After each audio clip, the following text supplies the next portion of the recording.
Saudara-saudara, hari ini kita mendapat kehormatan yang sangat besar pada acara pelantikan Presiden dan Wakil Presiden Republik Indonesia. Hari ini kita dihadiri 19 kepala negara dan kepala pemerintahan, serta 15 utusan khusus negara-negara sahabat lainnya. Tokoh-tokoh dari negara sahabat ini terbang dari tempat yang jauh di tengah kesibukan mereka, di tengah banyak masalah yang dihadapi. Mereka datang ke sini untuk menghormati bangsa dan rakyat Indonesia.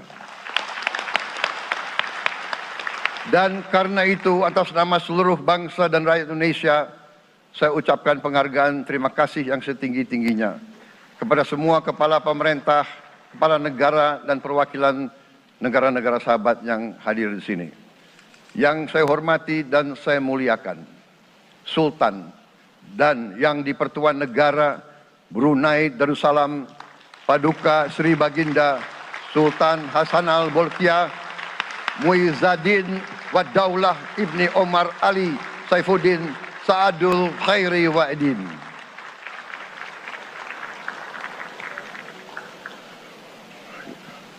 Presiden Republik Filipina yang mulia Ferdinand R. Marcos Jr. beserta Ibu Luis Araneta Marcos. Perdana Menteri Kerajaan Kamboja yang mulia Samdech Moha Borfor Tipadai Hun Manet. Perdana Menteri Republik Korea yang mulia Han Duck-soo.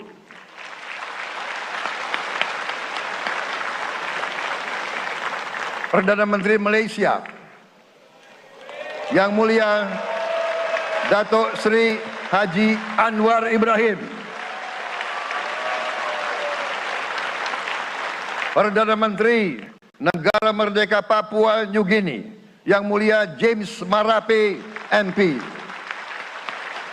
Perdana Menteri Republik Serbia yang mulia Milos Vucevic. Perdana Menteri Republik Singapura yang mulia Lawrence Wong beserta Ibu Lu Tse Lui. Perdana Menteri Kepulauan Solomon yang mulia Jeremiah Manele MP.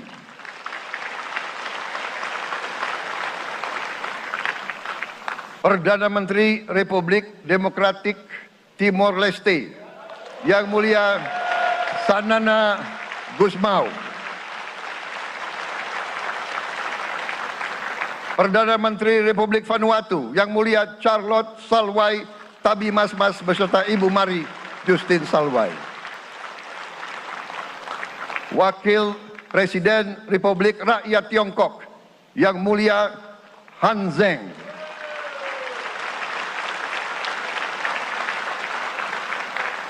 Wakil Presiden Republik Demokratik Rakyat Laos yang mulia Pani Yatoyu. Wakil Presiden Republik Sosialis Vietnam yang mulia Vo Thi An Xuan. Wakil Pertama Perdana Menteri Federasi Rusia yang mulia Denis Manturov.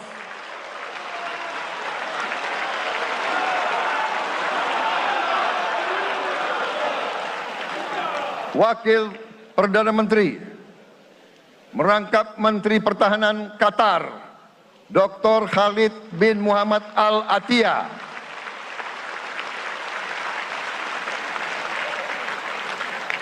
Wakil Perdana Menteri merangkap Menteri Pertahanan Australia yang mulia Richard Marles MP.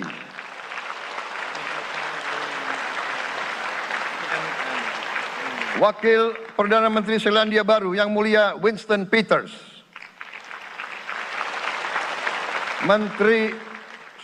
Wakil Perdana Menteri sekaligus Menteri Transportasi Kerajaan Thailand yang mulia Surya Jungrung Riankit. Utusan khusus dan mantan Presiden Republik Federal Jerman yang mulia Christian Wulff. Utusan khusus putra mahkota Kerajaan Arab Saudi Menteri Negara Urusan Luar Negeri Yang Mulia Adel bin Ahmed Al-Jubair. Utusan khusus Presiden Persatuan Emirat Arab, Menteri Toleransi dan Koeksistensi Yang Mulia Sheikh Nahyan Mubarak Al Nahyan.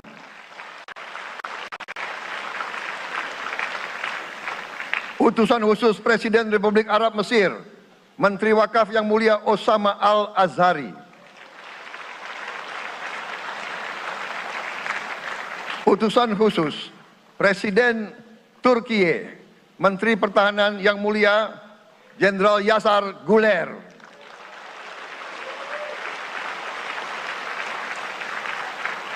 Utusan khusus Perdana Menteri Kerajaan Britania Raya dan Irlandia Utara, Menteri Luar Negeri Yang Mulia David Lammy MP. Utusan khusus Presiden Amerika Serikat, Wakil Tetap Amerika Serikat untuk PBB Yang Mulia Linda Thomas Greenfield. Sekretaris Jenderal Muslim Council of Elders Yang Mulia Muhammad Abdul Salam. Utusan khusus Perdana Menteri Republik India, Menteri Luar Negeri Yang Mulia Pabitra Margherita. Utusan khusus Kerajaan Yordan, Menteri Luar Negeri Yang Mulia Dr. Nancy Namruka. Utusan khusus Perdana Menteri Jepang, mantan Menteri Luar Negeri Yang Mulia Komura Masahiko. Utusan khusus Presiden Dewan Menteri Republik Italia, Wakil Menteri Pertahanan Yang Mulia Matteo Perego di Cremnago. Utusan khusus Kanada untuk Indo-Pasifik, Utusan Perdana Menteri Kanada Yang Mulia Ian MacKay. Utusan khusus Presiden Republik Prancis, Utusan khusus Prancis untuk ASEAN Yang Mulia François Corbin. Yang saya muliakan seluruh duta besar serta perwakilan negara-negara sahabat. On behalf of the people of Indonesia, I would like to thank you for your distinguished presence. You honor us by coming all the way in the midst of your very busy schedule to grace us with your presence in our moment of constitutional sovereignty. Saudara-saudara sekalian, kita faham dan kita mengerti bahwa kemerdekaan kita bukan hadiah. Kemerdekaan kita dapat dengan pengorbanan yang sangat besar. Saudara-saudara sekalian, dan kita harus faham dan ingat selalu, pengorbanan yang paling besar adalah pengorbanan dari rakyat kita yang paling miskin, wong cilik yang berjuang, yang memberi makan kepada pejuang-pejuang. Janganlah kita lupa, waktu kita perang kemerdekaan, kita tidak punya anggaran, kita tidak punya APBN, pasukan kita tidak digaji. Siapa yang memberi makan kepada kita? Yang beri makan adalah para petani di desa-desa. Yang beri makan adalah para nelayan. Yang beri makan adalah para pekerja. Terus-menerus mereka yang mendirikan Republik Indonesia. Sekarang saya mengajak saudara-saudara, terutama unsur pimpinan dari semua kalangan, dari kalangan cendekiawan, dari kalangan ulama, dari kalangan pengusaha, dari kalangan pemimpin politik, dari kalangan pemuda dan mahasiswa.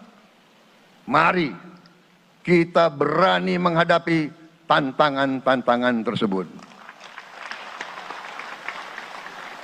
Amin.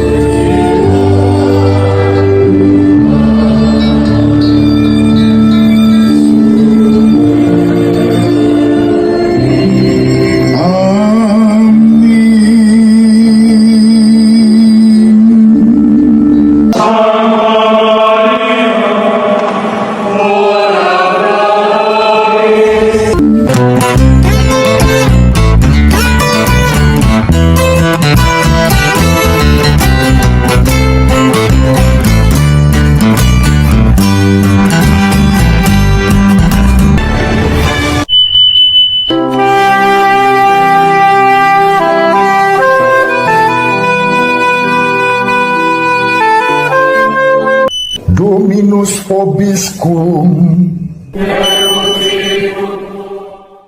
Sahabat peradaban kasih ekologis yang terkasih, selamat berjumpa dalam Renungan Harian bersama saya, Romo Alois Budi Purnomo PR, melalui channel ini.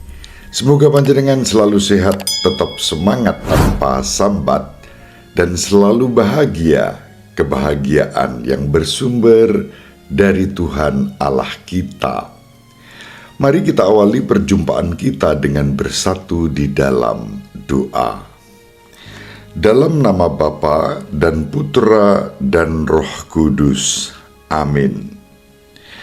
Allah Bapa Maha Pengasih dan Penyayang, Engkau senantiasa menganugerahkan kepada kami terang dan kasih karunia untuk mengasihi Engkau dan sesama, juga alam semesta ini dengan kebijaksanaan-Mu. Semoga kami tekun mencari Engkau dalam setiap tutur kata dan tingkah laku hidup kami, serta berani meninggalkan belenggu-belenggu dosa yang menjauhkan kami dari belas kasih dan kerahiman-Mu.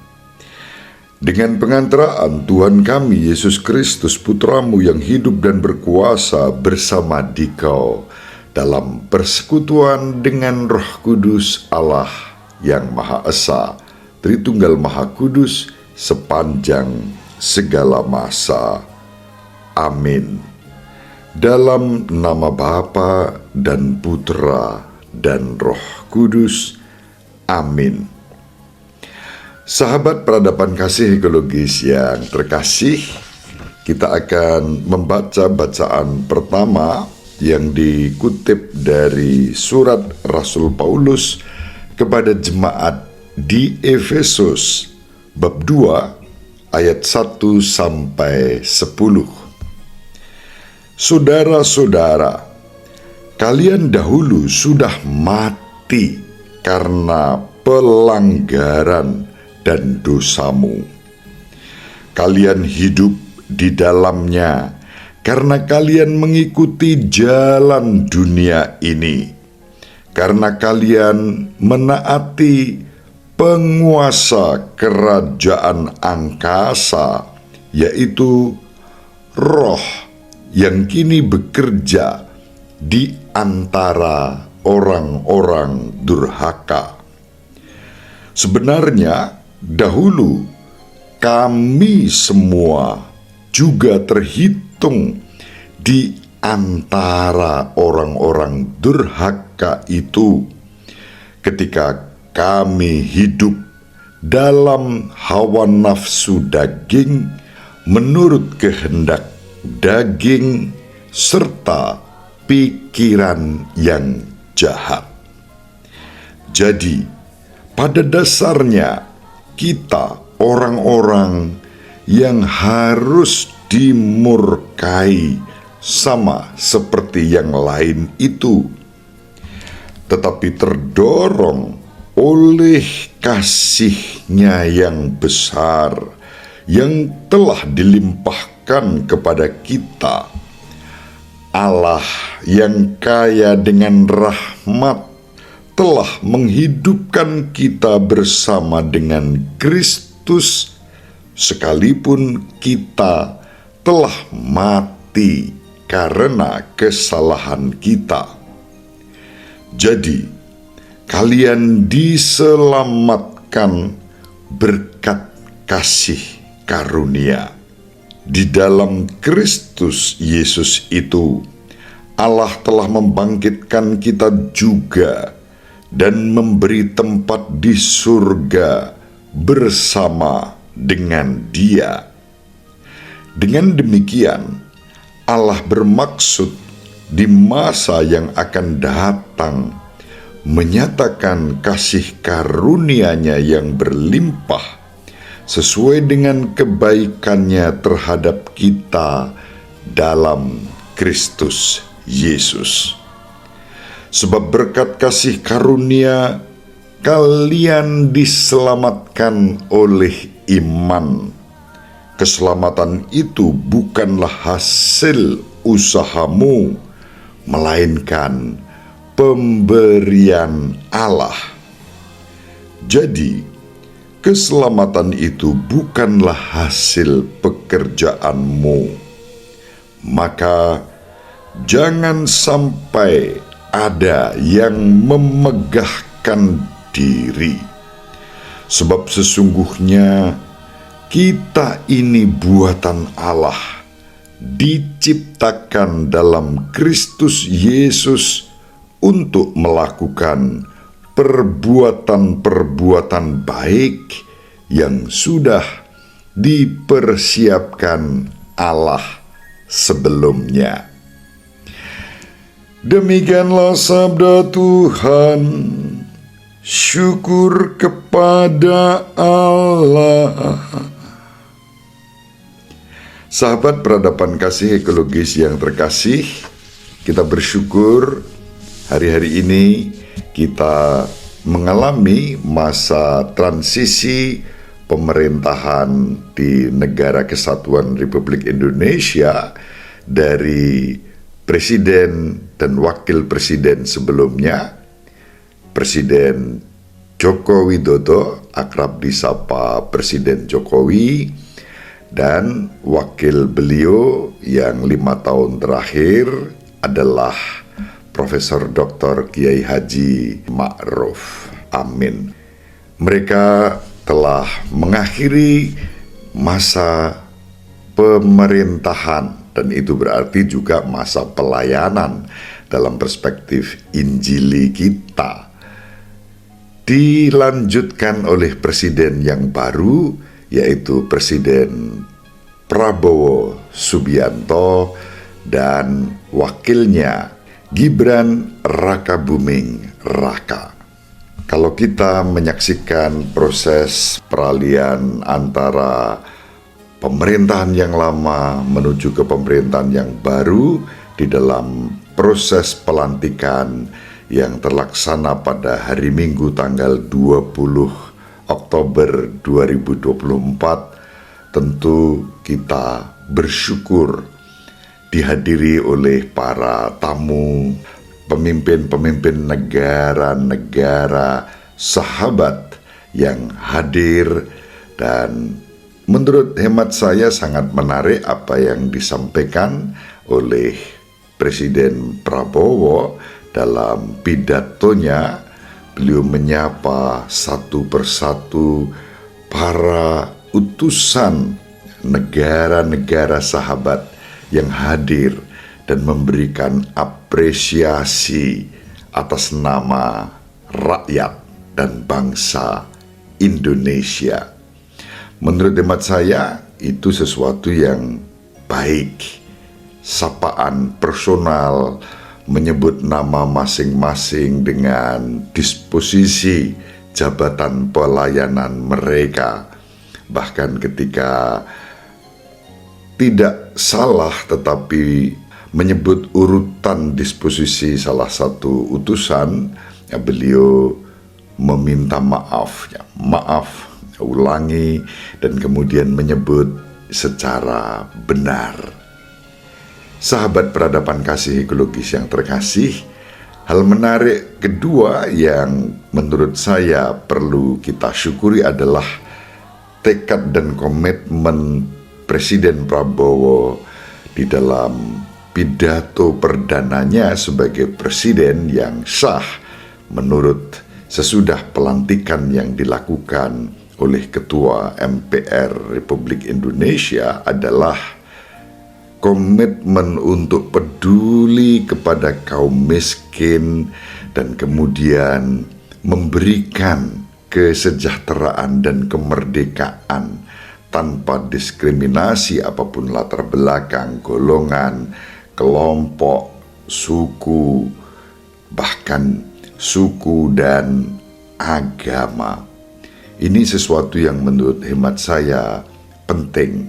Beliau juga mengatakan akan tetap merangkul semua, memberikan pelayanan kesejahteraan kepada semua, termasuk yang di dalam kontestasi politik pemilu pilpres yang lalu yang tidak memilih, dan tentu itu sesuatu yang wajar. Ya, realitas keberagaman mendapatkan penghargaan dan apresiasi tanpa diskriminasi. Sahabat peradaban kasih ekologis yang terkasih, realitas sosial politik tersebut dapat kita tempatkan untuk membantu renungan kita dalam membaca, terutama bacaan yang tadi kita baca dari surat Santo Paulus kepada jemaat di Efesus. Kalau kita hubungkan dengan Injil Lukas bab 12 ayat 13 sampai 21, tentu kasih karunia itu yang utama, yang mempersatukan, dan kasih karunia itu mestinya juga mendasari setiap sikap dan cita-cita kita, seraya terarah kepada Allah kita menjadi berkah untuk sesama, untuk alam semesta, untuk siapa saja. Termasuk ketika kita menggunakan seluruh rahmat dan kasih karunia yang dianugerahkan kepada kita, entah itu kasih karunia dalam arti yang sangat spiritual maupun kasih karunia dalam arti yang sangat material. Baik yang material maupun yang spiritual, semua kita pergunakan dalam rangka menghadirkan kerajaan Allah yang ditandai oleh keadilan, damai sejahtera, dan tentu kesejahteraan bagi seluruh umat manusia. Dan untuk itu memang kalau kita tempatkan dalam surat Santo Paulus kepada umat di Efesus, kita diajak untuk menyadari betapa jati diri kita diciptakan di dalam Kristus Yesus melalui kasih karunia. Iman akan Tuhan kita Yesus Kristus mendorong kita untuk terus hidup di dalam kasih karunia itu dengan semangat yang baru, yang tidak mementingkan kepentingan sendiri, kepentingan pribadi, kepentingan kelompok dan golongan, tetapi kepentingan bersama. Persis hal itu juga yang digarisbawahi oleh Presiden Prabowo di dalam pidato perdananya sebagai Presiden Republik Indonesia periode 2024-2029. Sahabat peradaban kasih ekologis yang terkasih, dalam bacaan yang pertama, Santo Paulus mengajak umat di Efesus untuk melakukan hal-hal yang berpusat dan terarah kepada Tuhan yang telah menyelamatkan umat manusia melalui Tuhan kita Yesus Kristus. Dalam konteks itulah kemudian Santo Paulus sungguh sangat menggarisbawahi betapa penting kasih karunia itu yang dianugerahkan kepada kita, dan kita diundang untuk merespons secara positif ketika kita mendapatkan berbagai kasih karunia dalam apapun bentuknya, lalu kita juga hidup di dalam kasih karunia itu. Kalau kita tempatkan dalam konteks Injil hari ini, kita diundang untuk menggunakan segala anugerah yang telah kita terima, bukan hanya untuk kepentingan pribadi, tetapi untuk kemuliaan Tuhan dan untuk kebutuhan sesama.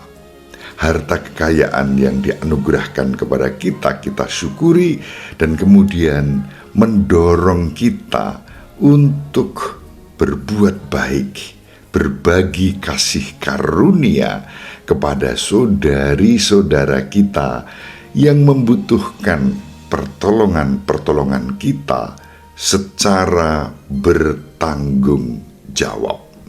Sahabat peradaban kasih ekologis yang terkasih, Santo Paulus mengajak kita untuk menyadari siapa diri kita. Orang-orang yang rapuh, yang lemah, yang ringkih, bahkan berdosa karena dikuasai oleh hawa nafsu kedagingan. Namun berkat penebusan yang dilakukan oleh Tuhan kita Yesus Kristus, kita sebagai gambar dan rupa Allah diperbaharui dan dipanggil serta diutus untuk menghayati kehidupan baru itu dalam kasih karunia. Santo Paulus menegaskan bahwa oleh kasih karunia Allah kita telah diselamatkan melalui iman kita kepada Tuhan kita Yesus Kristus, bukan karena jasa-jasa kita, melainkan karena Yesus Kristus yang kita imani.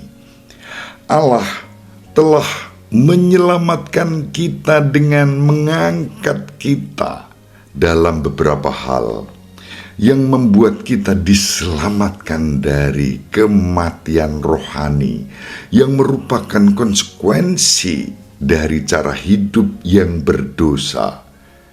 Hal yang sama itu sudah ditulis oleh Santo Paulus kepada umat di Roma bab 5 ayat 17 sampai 18, bab 6 ayat 2 sampai 4. Kita dibebaskan, kalau meminjam surat Santo Paulus kepada umat di Kolose bab 1 ayat 13, dari kuasa iblis dan dari keinginan-keinginan daging. Kita bisa membaca juga dalam surat Santo Paulus kepada umat di Roma bab 8 ayat 1 sampai 10 dan kepada umat di Galatia bab 5 ayat 13 sampai 25. Karena itu lalu kita mengalami yang namanya keselamatan, dan hidup yang diselamatkan berarti hidup yang menjadi berkat, yang bermanfaat untuk orang lain. Dasarnya adalah bahwa kasih karunia yang kita terima adalah anugerah, maka kita dipanggil dan diutus untuk berbagi berkah di dalam kehidupan ini.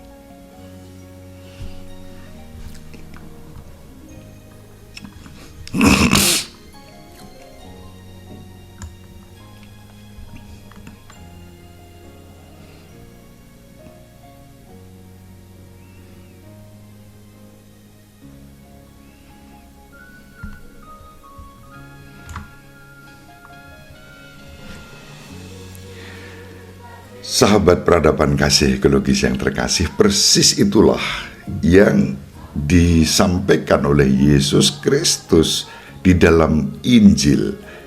Kita diajak untuk bersyukur atas segala kasih karunia yang dianugerahkan kepada kita, dan tidak boleh kita hanya memikirkan kepentingan-kepentingan pribadi, apalagi dengan menghimpun harta dunia ini untuk kepentingan sendiri. Untuk siapa semua itu kalau pada saatnya kita mati? Yesus mengingatkan hal itu. Sahabat peradaban kasih ekologis yang terkasih, Santo Agustinus mengatakan bahwa orang kaya harusnya menyadari bahwa lumbung kehidupan itu ada dalam diri kaum miskin. Secara jelas Santo Paulus mengatakan, perut orang miskin itulah lumbung kita, bukan lumbung tempat menyimpan harta kekayaan duniawi. Maka lumbung yang terbaik untuk menyimpan harta kekayaan kita bukan bangunan, gudang, bukan tempat-tempat untuk menyimpan harta, tetapi kehidupan orang miskin. Kalau ini kita tempatkan di dalam Injil, orang kaya itu akan mengatakan demikian, inilah yang akan saya lakukan. Saya akan menjual gandum yang berlebih dan memberikannya kepada orang miskin. Saya akan membangun rumah sakit untuk orang sakit dan akan memberikannya kepada bait Tuhan. Saya akan berkata kepada jiwaku, sekarang mengenai kamu telah menerima banyak hal baik dari Tuhan. Aku bersyukur kepada Tuhan dan memohon agar Dia menunjukkan jalan-jalannya kepadaku, sehingga aku dapat melayani Tuhan yang hadir dalam diri sesama yang membutuhkan perhatian kita. Itu kata-kata orang miskin yang berbanding terbalik sebagaimana kita baca di dalam Injil tadi, yang hanya berpikir tentang dirinya sendiri. Dan kalau demikian, kasih karunia Tuhan bekerja, maka pada saat dia mati, Tuhan akan bersabda, "Selamat datang di kerajaanku, hamba yang baik dan setia.